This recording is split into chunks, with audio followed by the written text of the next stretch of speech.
everyone. Welcome.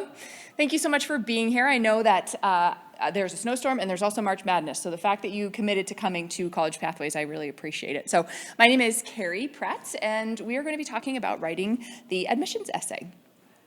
So I'll give you a little bit of a sense of who I am. I went to my own college and career pathways in 2004 at Norwich University. I remember very clearly being in your seat, not having a clue what I was supposed to be doing, and feeling very overwhelmed. So if that is your experience, you're not alone. I obviously have overcome that, and now I've been presenting it at College and Career Pathways for many years.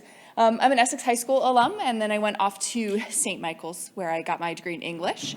I also got a master's degree in education here at UVM while I was working full-time. I have a number of years of experience in higher education, primarily in undergraduate admissions, but also in other areas like career development and campus recreation. I've read over 5,000 admissions essays in my time, so I do think I'm qualified to speak to you about this. And I currently work here at UVM as a Senior Assistant Director of Admissions. I recruit students out of Michigan, and I work specifically closely with our College of Agriculture and Life Sciences. And I am a communications person for our office, so if you're on UVM's email list, the person sending you those emails is actually me. So I hope you like them. I also participated in the College Board Enrollment Leadership Academy back in 2022, which was a really great professional development opportunity for me. But also, I am a lot of other things besides my credentials. So I am a body pump instructor, which is a strength training program. I teach here twice a week. I'm currently training for my 10th half marathon. I am committed to jumping in Lake Champlain every month, once a month, in 2024. I've had my 3 hardest months already so far. I've already done them. I love animals. I volunteer at the Humane Society. I'm part of a bicultural family. My husband is from Cyprus. He's actually a professor here. And I'm a big reader. I read 77 books last year. So if you want to talk about books, I'd be happy to do that. You can also see by my pictures, I'm definitely I'm a water person. All my pictures are pretty much by the water. Okay, so that's a lot of information. Why am I telling you all of this, right? You don't necessarily need to know all of those specifics about me, but I want you to kind of think about those 2 slides as my application versus my essay. And I really don't feel like I am a complete person if you didn't know both of those sides of me. So you've got my credentials, you know that I'm a Vermonter, I've been here, I've gone through this for a while, I have the qualifications needed, but I'm also kind of a whole person. And for me, this stuff that I'm doing here, this is my job, right? Everything else is my life, and that's really what is important to me. And that's how I like to think of the application and the essay. Different elements of the same person, but without both, you wouldn't really have a sense of who I am. And same thing as you think about your own college application. So we'll talk today about what is the Common App essay. We'll talk about the purpose. We'll talk about how you might pick a topic. We'll talk about writing tips, how you might approach supplemental essays. And if you're not sure what those are, we'll talk about what that is. And I'll leave time for questions as well. I would be happy to answer questions with the larger group from folks online, as well as individually afterwards if you have any specific questions you want to ask. So I want to identify that I'm going to be using the term Common App essay, but no matter what application you fill out, there will be a main essay that's a part of it, most likely. So if you fill out a school-specific application, like say you're going to apply to the University of Timbuktu, they may have their own application, just for the University of Timbuktu. But for the most part, you're probably going to be filling out the Common Application. But know that these sort of tips still stand, whether you're using the Common Application or not. So it is a mandatory section of the Common Application. There are 7 prompts to choose from, and in a very exciting turn, they changed this year, and they hadn't changed in many years. They're still very similar, but you will see them. You'll be able to see what they are. It's a 650-word maximum, so it's kind of like a, short-ish, maybe 5-paragraph essay. It doesn't have to be something dramatic and huge. And it goes to all of the colleges that you're applying to in Common Application. So we'll talk about a specific tip that you may already be able to guess, but you want to make sure that this is a general essay that can be used for any college that you're applying for. So what is the essay? It's an opportunity to share more about who you are as a person, right? Because when you heard my sort of application to you, you heard about my degrees that I have, you heard about what my job is right now, some of the specifics of like how many essays I've read, but it didn't give you a sense of my personality, didn't give you a sense of who I was beyond the numbers. It was just very like static. Here are the things that I've done, and that's about it. So it's an opportunity for you to tell your story, and I may actually amend that to say tell a story, right? Doesn't have to be the entire story, but it gives you a sense of kind of personality, a little bit more depth to the application. What it is not is going to be a place for you to talk about your high grades, right? I've already seen those. I don't need to have them reiterated again. It's also not a list of activities because, again, I've seen that as well. That's a part of your application. It's not a recycled essay from English class. So if you're writing, about the allegory in, Lord of the Flies, like that's not really a college application essay. It's a writing sample, but it's not an application essay. And it's also, kind of going back to that previous slide, not for talking about why you want to attend a specific school. Because if I read here at the University of Vermont why you want to go to the University of Timbuktu, that's a real downer. It's not going to make or break your application, but it's just not what you want to put forward in your essay. So you want to be keeping it general and broad.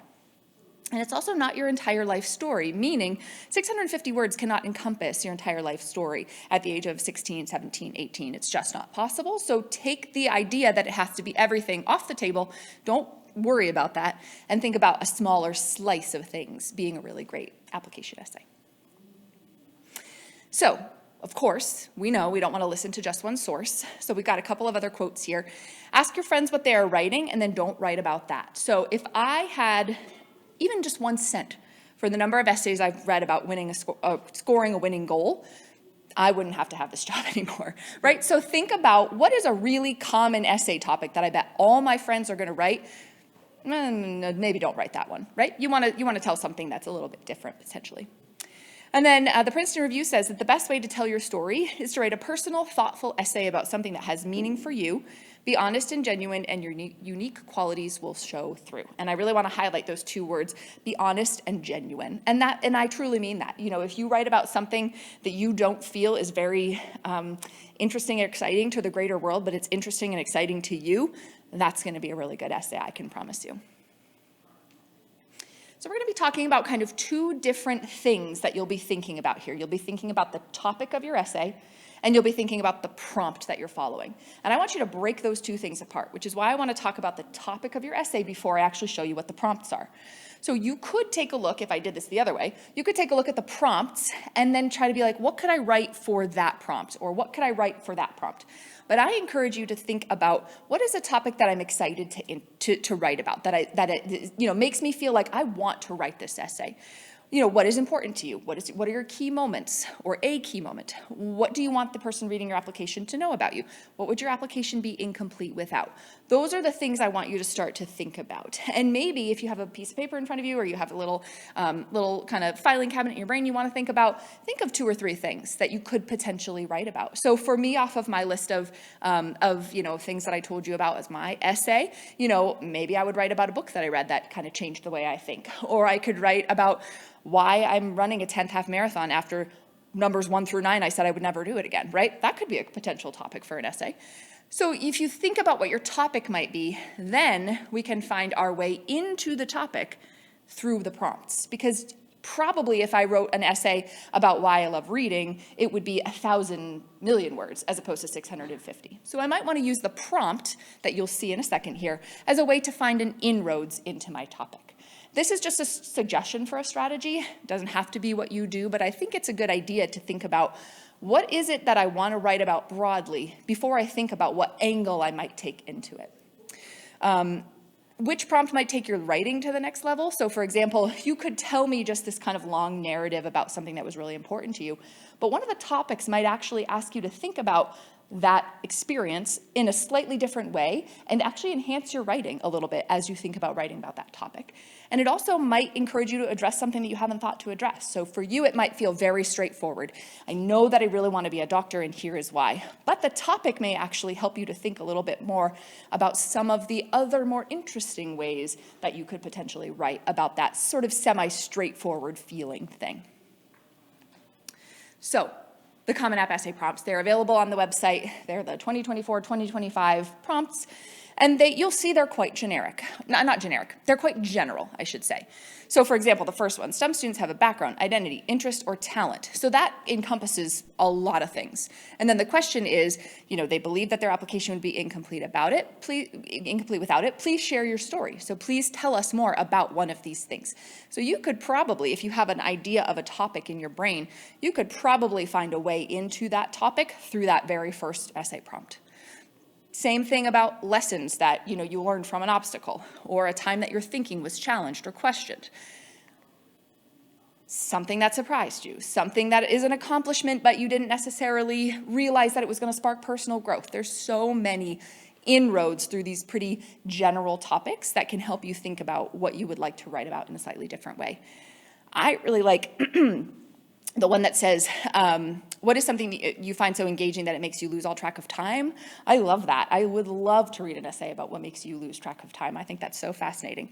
And then if you don't find a way into your topic, or you don't find a topic that speaks to you, or prompt that speaks to you, you have the last one, which is share a topic of your choice, essentially. And you can find any way into any topic through a topic of your choice.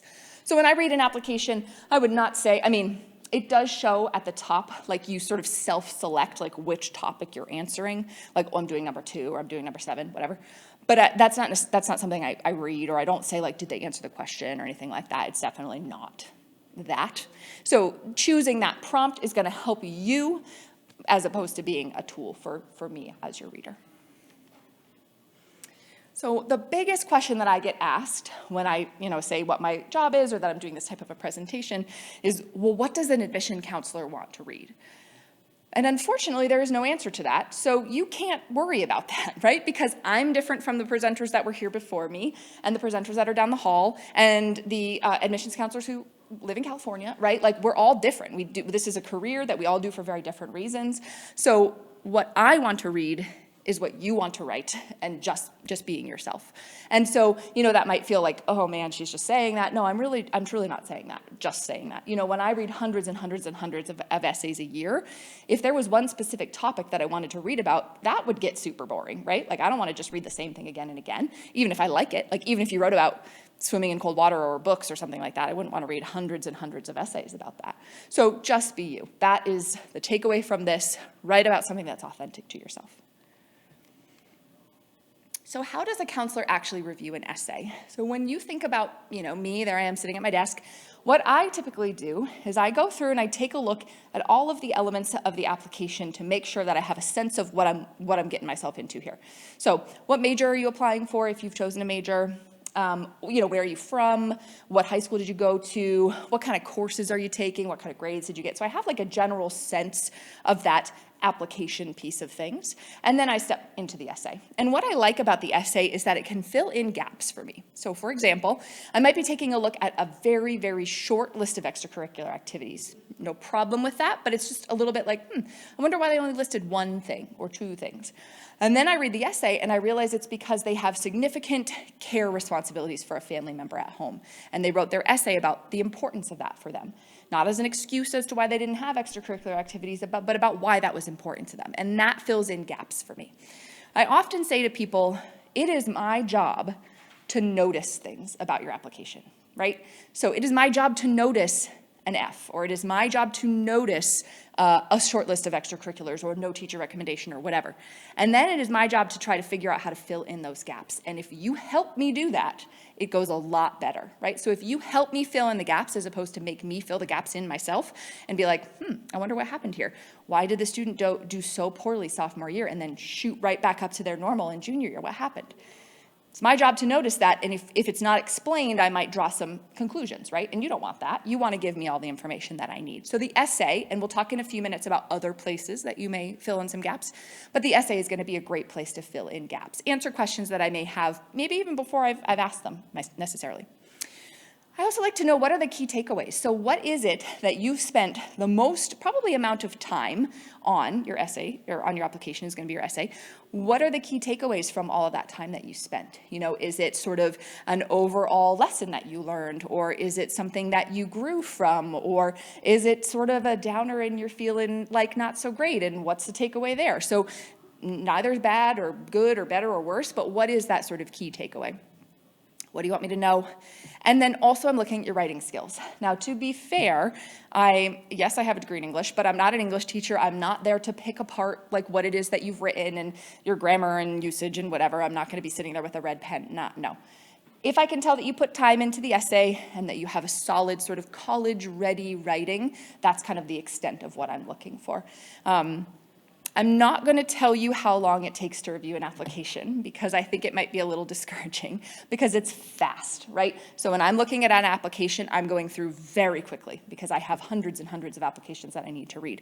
And so the essay, honestly, if I don't really need it to be a part of my decision because I either know you're qualified or I know you're not qualified for UVM or wherever it is that you might be applying, and you kind of lose me after the first paragraph, I might not make it to the end. I'm being completely honest. I'm a straight shooter here. I'm not going to lie to you, you know? So I want to make sure that you have this idea that the piece of writing is probably, for most schools, not going to make or break.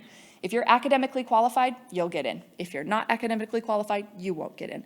But if your essay is really strong, it's just another sort of like step in the right direction. Makes me feel encouraged, makes me feel really good about welcoming you to campus. But for the most part, it is not going to, say, turn the ship from not academically qualified, i.e. has not taken pre-calculus, has not taken chemistry, has not taken 4 years of English, whatever. Like, it's probably not going to turn the tide from one to the other, if that makes sense. I'm happy to answer questions about that as well.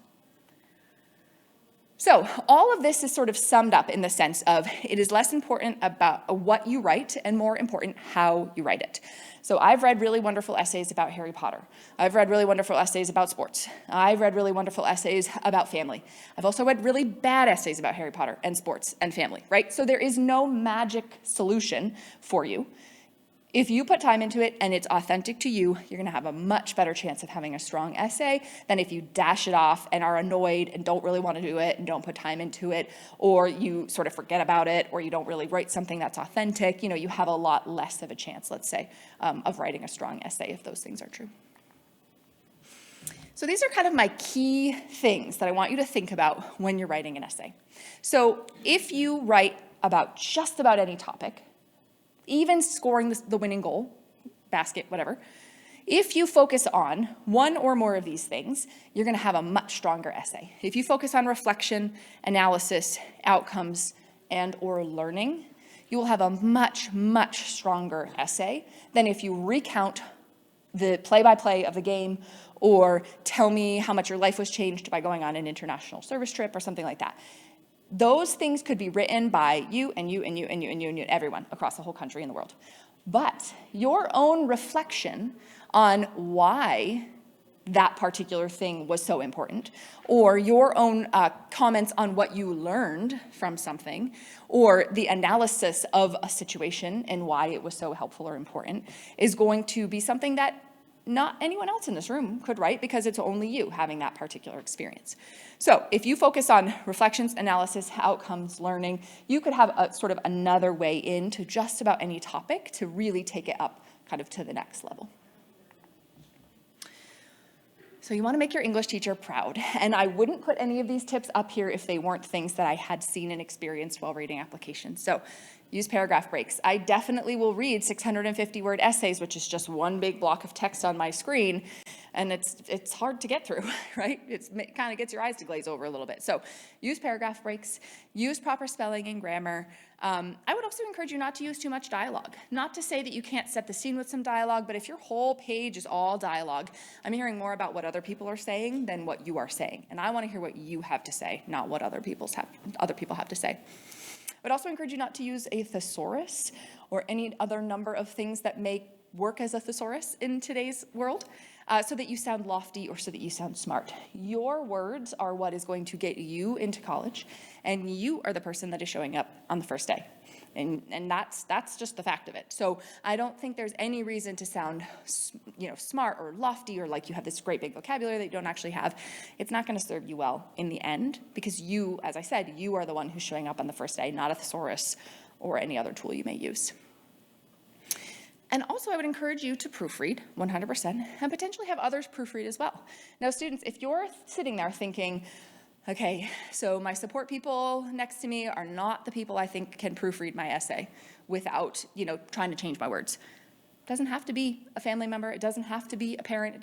It can be a counselor. It could be an English teacher. It could be a friend, right? So you want to have someone else's eyes on your essay, but you want to make sure that it is someone who is not going to change your words, because your words, again, it's you that's going to come to the college campus.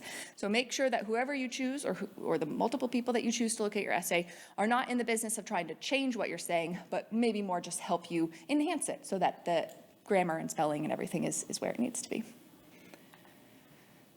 So there are some topics which I would encourage you to steer clear from for a variety of different reasons. Number one, I think it's really important to have respect for your reader, right? So I've read some very difficult essays and some that have made me really feel like I needed to step away from my computer and go talk to a colleague because it was so difficult to read.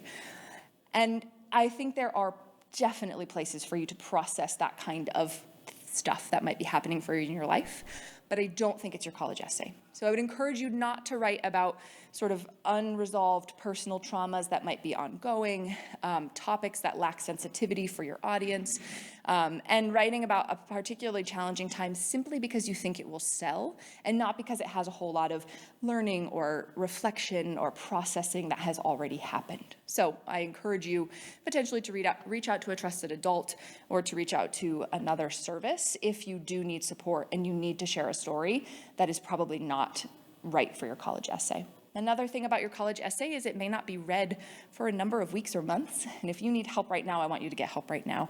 And so I encourage you not to write your college essay about something like that. Okay, so COVID, wow, that disrupted everybody's life. Do I talk about that in my essay? And then also, what about difficulties that I may have had in high school? And this kind of goes back to what I was talking about related to it is my job to notice that parts of your application. So there is a specific section of the Common Application which they have confirmed will continue to be a part of it at least for another couple of years, where you can talk about disruptions that you may have had in your life because of COVID. So everybody's life, mine, yours, everybody's, was disrupted because of COVID. 4 years ago, as of right now, I was at home presenting at College Pathways in my house and being like, what is this life? But if you had something significantly more, that happened, maybe you had to make a move in between COVID, or you lost a family member, or there was a job loss in your household or something like that, that could definitely be something that you may want to examine a little bit more in this additional section about COVID. If you want to write your essay about the learning and growth and outcomes that you had because of COVID, then that would be fine. But sort of to explain what happened for you during the period of COVID, say lockdown or whatever it might be, there is another place for that. So I would encourage you to utilize that. There's also an additional information section on the Common Application, separate from the specific COVID-19 section.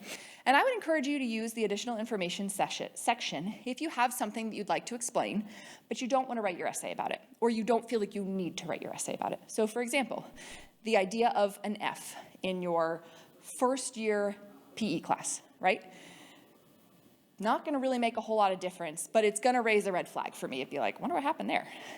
I would rather have you explain it in the additional information section than A, not say anything at all, or B, feel like you have to write your whole essay about it. You don't have to write your whole essay about it. You could write 2 sentences about what happened, explain it, okay, I've recovered, it's, that was, I was being silly, I didn't show up for class or whatever. Don't use the space of your essay to sort of just explain some very concrete, specific items that could be explained easily in the additional information section. So I would encourage you to use that additional information section for the type of things like an explanation of maybe an additional extracurricular activity that you didn't get to put on because you didn't have enough space, or the reason that you changed schools, or something like that. There are places for those things so that we can preserve the sort of importance of the essay, and it doesn't have to be utilized in that sense. So school-specific optional essays, we call this our supplemental essay. Other schools may call it an optional essay. It may not be optional, potentially. But this is the section of the Common Application which we will call school-specific. So it only pertains to UVM, only pertains to whatever other school that you're applying to. So you can answer the question, why UVM, with an authentic why UVM answer, because only UVM is going to be seeing that. And you'll know when sort of the application switches from the main regular Common Application to the school-specific questions, because they will be saying, at the University of Vermont, what major are you interested? Or they will be saying, different things about, tell us more about why you want to go to such and such school here or there. These school-specific essays tend to be a little bit more fun, a little bit more interesting. So we've got, of course, a Ben and Jerry's question in there. We have the question of what song is the soundtrack to your life, and we actually have compiled, I wouldn't say all, but most of the songs that people wrote about, and we have a playlist that we sent out to all of our admitted students, and it's also my most listened to playlist on Spotify right now as well. So these are just kind of slightly more dimension to your application, a little bit more specific. There's a question about what identities will you bring to the UVM community. We talk about the environment, things that are kind of important to us at UVM, and we want to hear maybe why they're important to you. And my encouragement to you would be to write those essays. I know a number of you were in the presentation that was in this room previously. There was some discussion around what I'm going to sum up as demonstrated interest. So contacting us, coming to visit, demonstrating that you're interested in UVM. And an optional essay is a great way to demonstrate that you're interested in UVM. It doesn't have to be the YUVM essay, but I would say encourage you to fill out this section of an application, because we like to be buttered up. We like to be told why we're great, why you want to come to UVM. And so definitely filling out that optional essay, I think, can be fun. It's shorter. It's not 650 words. It's usually like a paragraph or two, and it can be on something a little bit different than the main essay. Okay, very simple. Don't think about plagiarizing. We know of plagiarizing for many, many years as lifting an essay off of the web and submitting it as our own. But there's also this thing that we have coming up in our world called ChatGPT/AI/anything. This is just a little screenshot of a dumb ChatGPT answer. ChatGPT is plagiarizing, AI is plagiarizing. I want you to think about when you show up on the first day of class at whatever school it is that you end up going to. Do you want to feel confident that when you stand, when you're sitting there in your class with your hands poised over your keyboard, ready to take notes or ready to write your first essay, that it was you that the admissions person was letting into the university because they thought you were a good fit? Or was it AI that they were letting into the university? You probably know that there is no concrete way to determine whether or not an essay was written by AI. There's just not a 100% foolproof way. Did I read essays that were written by AI this year? Yes. Did I know they were written by AI? Yes. Were there some that I probably didn't know? Probably yes. So I take that up, I push that back onto you to say, how is it that I want to show up? And your essay is your first sort of chance, or really your application, is your first chance to kind of show up in a college environment. Do you want the school to be looking at you, or do you want the school to be looking at not you? So I would encourage you not to use AI. I would also encourage you maybe not to use things like little other tools like Grammarly or things like that. Like, be yourself. I feel, me as my career as an admissions person, I feel like that is my job to help folks find school that is a good fit for them. Our school is a good fit for you. You are a good fit for our school. That is the goal. I don't really care if AI is a good fit for our school, because AI is not sitting in these chairs, right? So I encourage you to kind of take that on for yourself and show up confidently on the first day that you're ready, you're a good writer, and you fit in with all of the other classmates that you'll be sitting around with. Okay, so my final thoughts, and then we're going to get to some questions. So I want you to be yourself. I want you to think about something that feels authentic to who you are, to what you're interested in, what you like, and write about that. It doesn't have to be something that you think is going to win you an award, because there is no award for the best college essay. I'll just put it right out there. There is no such thing. So don't worry about winning it, because it doesn't exist. Be yourself. That is something that I can get behind. I also want to make sure you showcase your writing skills. I have read essays and applications that, throughout the entire thing didn't capitalize I. Please, I have to sit here and read this. Please put in time to make it worth that, right? Because if I can tell that you just sort of dashed it off in 5 seconds, it's just discouraging. It just makes me feel like it's not something that's important to you, so why should it be important to me? And so I really encourage you to showcase your writing skills and showcase your commitment to your essay, to your application. So those 4 things we want to consider focusing on: growth, learning, outcomes, analysis. Try to go a little bit more in depth. Try to, instead of just sort of writing out a narrative about one thing, try to get a little bit more specific and clear into one of those areas.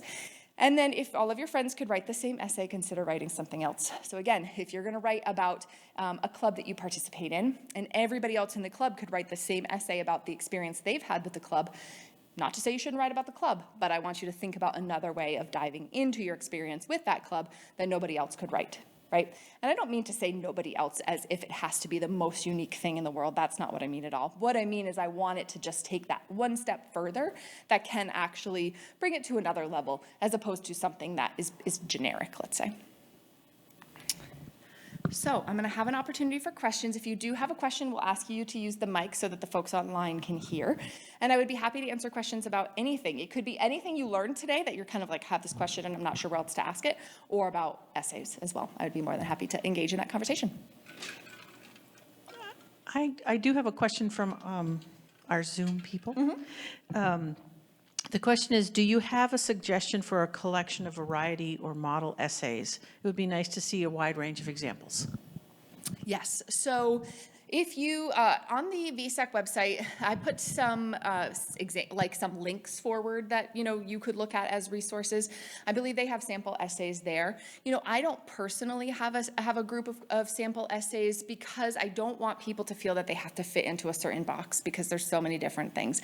Like I said, I've read great essays about Harry Potter. I've read bad essays about Harry Potter. I've read great essays about family. I've read bad essays about family. So really, if you think about something that is, I'm going to use the word, academic or professional, like sort of just maybe one step above what you might write just, for a sort of just a casual essay for school or for, just that you like to write. Well, kind of one step more professional than that, but I don't think you shouldn't be held in by certain topics or anything. So I'm sure if you Googled sample college essays, you'd find lots of samples. I can't necessarily confirm or deny whether they would be good, but VSAC may have some on their website. I'm not 100% sure. Yeah? So it sounds like from what we've been talking about this whole time. So I feel when I write a lot, it's more like I'm putting my mind onto the paper, and I feel like this is kind of what that is like. Like I'll go on tangents and I'll just ramble on about things. I feel like a lot of times when I'm writing, and I just wanted to know if that's something that is seen as a red flag when you're reading something, or if it's more if it should be more straightforward, informational type thing. Yeah, great question. So I think that what you're describing is step one of any writing process. Now, granted, I have a degree in English and blah, blah, blah, okay. But that to me is step one in a writing process of a college essay or potentially any essay. If I think about myself in college, I think about sitting down and I look at the topic and I just start going, right?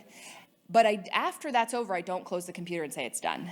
I might close the computer and walk away, and then the next day I go and I open it back up and I look at my tangents and I look at my thoughts and my rambles and my kind of stream of consciousness, and then I pick a part of it and I go more in depth to that part, right? So if I'm reading an essay which I really kind of can't quite tell what it's about, that's going to be a little bit of a I feel like this was a missed opportunity. But if you're going and that you should pay attention to that part of your process, but treat that as a part of your process. And maybe you've heard that from English teachers as well, okay, this is a first draft. Let's see where we go with a second draft. I would love your essay to be your fourth draft or something like that, because it is a really important piece of writing. Like I said, it's not going to make or break, if you write in tangents, it's not going to be oh, the student can't cut it, here at UVM, not that at all. But I think that you have an opportunity to take it a few steps further than that, to make it a bit more of a polished, focused piece of writing. It's still authentic to you because it's still your thoughts. It's still what you started with. It's still at least somewhere in there, but it gives you an opportunity to go a little bit further. Does that make sense? Yeah. Great.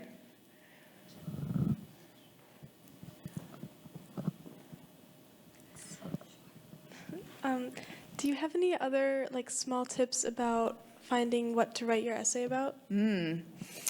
So my tips would be start to pay attention in your life to things that I'm going to draw on that lose track of time, because I just really like that. To me, when I get into that, what I would call a flow state, that's when I know I'm really into something good.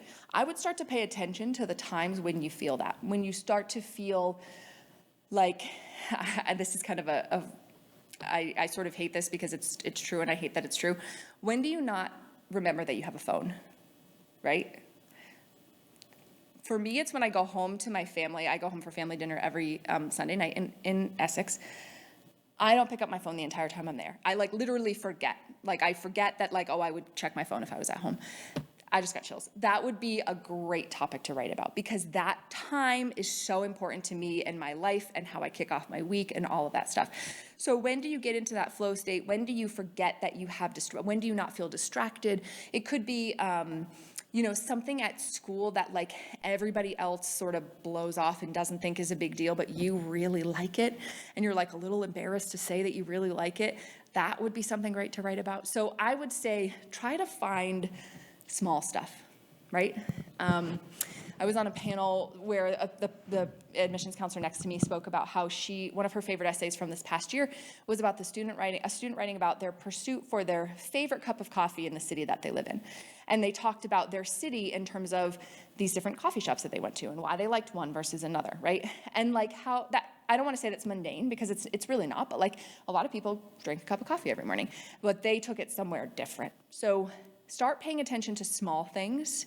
And I would also say, and this isn't so much a tip about your topic, but maybe don't sit down at a computer and be like, okay, words come out, Keep a note on your phone, keep a note on your computer, whatever works for you. Maybe you write it down on a piece of paper of just like little words, like little tidbits, little things that kind of come to you, be like, what about this? What about this? What about this? Right? Everybody's process is going to be a little bit different. And then when you have a half a page of ideas or 7 things written down, whatever, then maybe you start to go and sit at a computer or with, hold a pen or whatever and start to see where things go.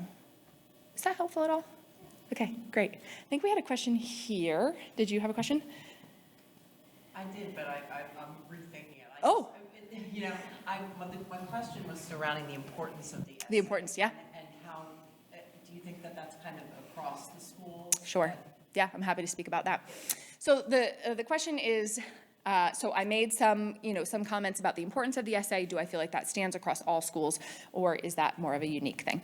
So when you think about schools and their levels of competitiveness, you think about the ones that we hear about, the 20 whatever schools that we hear about that have really low acceptance rates.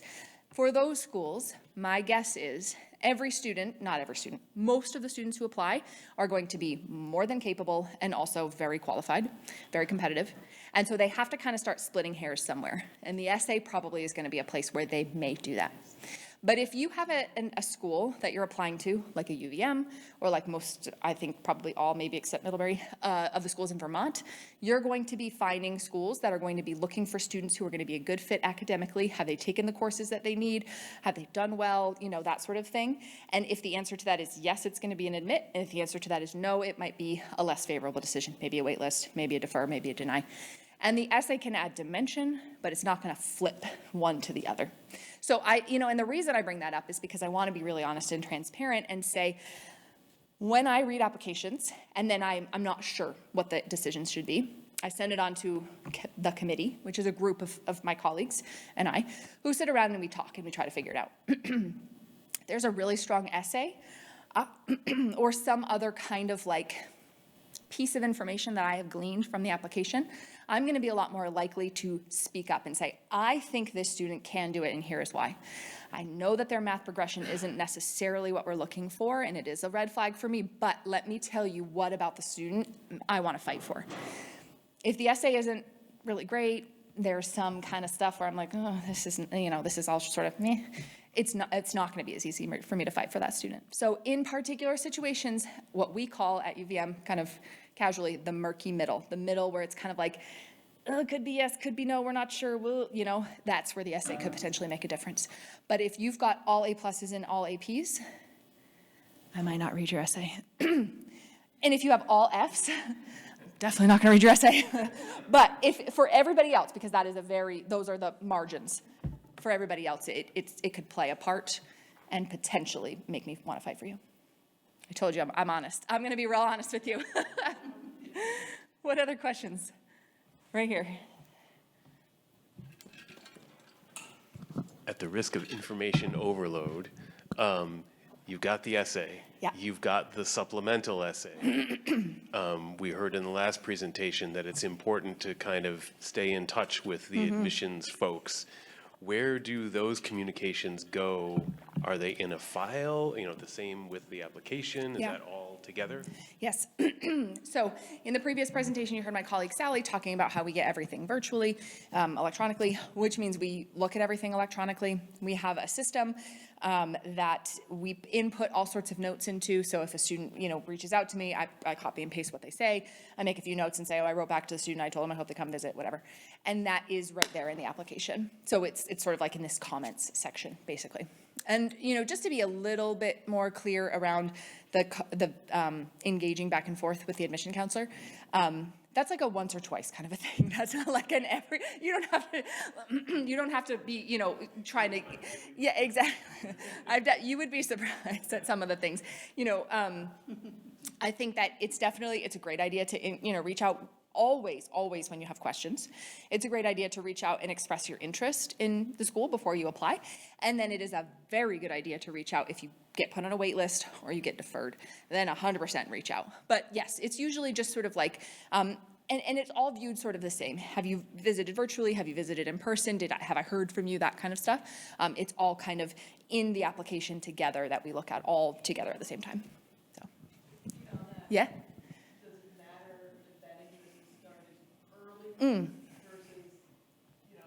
Sure. So the question is, does it matter if, is the interest valued more if it started when you were, I'm going to put words into your mouth, 3 years old, or does it matter if it started when you were a junior? No. Every student is on their own journey. I love hearing from sophomores, but when I hear from a sophomore in high school, I don't take it as seriously as when I hear from an applying, senior, right? Because when you're a sophomore, you're just barely dipping your toe into this. You're just barely starting to figure out what you might be interested in. You probably think you want to be one major and you're going to change your mind 17 times. Like, I'm happy to engage and answer any questions that you have. But for me, it's really like, if I hear from you, you come for a visit, let's say in the summer between your junior and your senior year, I hear from you when you're applying, saying I'm really excited to apply. And then let's say you get deferred, I hear from when you get deferred. That's like a model set of engagement with a student. So, yeah. Any other questions in the room or questions on Zoom at all?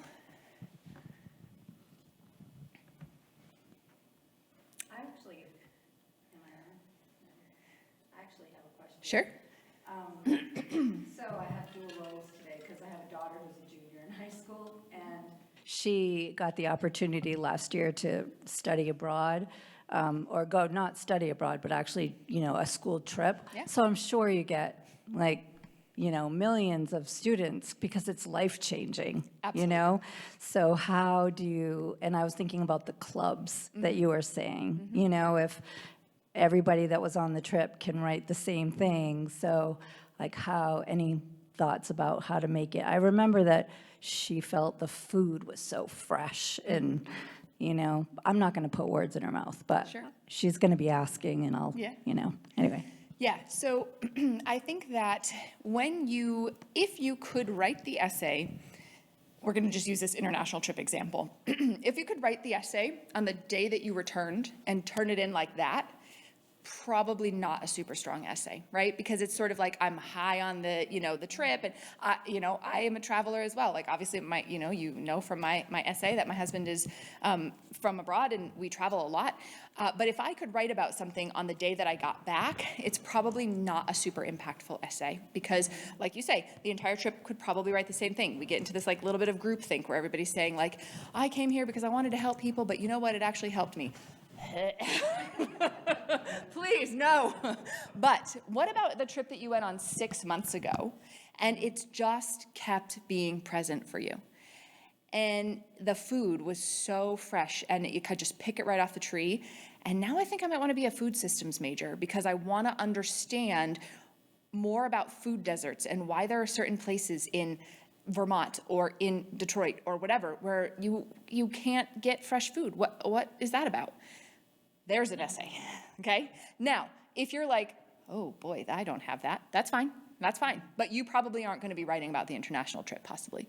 So what stays with you, right? So what is that thing that just keeps coming back up? It keeps tapping you on the shoulder, and it kind of starts to make your life feel a little bit different, that you can talk about learning and analysis and reflection and things like that. But just don't write, I went to try to help people and they helped me. It's fine, but it's definitely a little overdone. So, yeah. I do have a couple Yeah, online. great. One is, with AI's growing in popularity, we were told that essays were going to be phased out in the foreseeable future. Is that not the case? That is not something that I have heard for, my own experience here at UVM. I can't imagine us ever phasing out the essay. I think it's certainly possible that essays will start to take will have a different weight potentially, meaning that they might not be as weighted possibly if we get to a point where, I think if you were to put a topic into an AI and it's going to spit out something very generic, it's going to spit out something that's always 5 paragraphs. It's very you can just tell, right? And we're going to get to a point where it's not going to be just as easy to tell. And so potentially we might have different conversations there. But I can guarantee you that you will always be writing in college. That is college. So much of college is writing. And so we want to make sure that you have an opportunity to show that skill set in the application process, before you arrive on campus. So I hear that. My English major reader, heart feels sad that might be the case, but I have not heard anything like that. Great, thank you. You're welcome. I do have 2 more that have been on hold here. Can you provide some insights on how you consider applicants for the honors program? Sure. So at UVM, we have an honors college, and it is pretty much based off of grades and standardized test scores if you submit them, and then the courses you've taken. So highest of the high caliber honors AP, early college, dual enrollment type classes, highest of the high grades, and if you submit scores, highest of the high scores, and that's pretty much it. Thank you. Thank you. And then I have one more. Great. So this is I have to write an essay in a few days for early college, was not aware until today. Any advice for fast tracking an essay?